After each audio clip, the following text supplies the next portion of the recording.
അപ്പൊ തന്നെ നിനക്ക് മനസ്സിലായില്ലേ?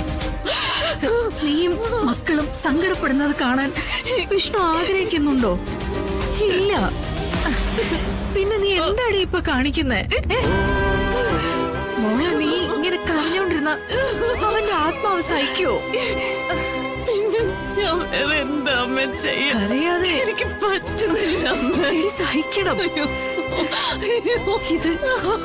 ഇതൊരു വലിയ കടലാ, നിലയില്ല കടല്. ഇവിടുന്ന് നീ നീന്തി കയറുക തന്നെ ചെയ്യണം. എന്നാലേ വിഷ്ണുവിന്റെ ആത്മാവിന് എവിടെയാണെങ്കിലും ശാന്തിയും സമാധാനവും ഉണ്ടാവും. മോളെടി, നമ്മളെ വേദനിച്ച അവനും വേദനിക്കൂടി. നമുക്ക് ഉറക്കെ കരഞ്ഞ് മറ്റുള്ളവരോട് സങ്കടം പറഞ്ഞ് ആശ്വസിക്കാം. അവർക്ക് അതിനും കഴിയില്ലല്ലോ. ശാലി, എടി പതുക്കെ, നീ ബഹളം വയ്ക്കാതെ. ഈശ്വര ദേവി,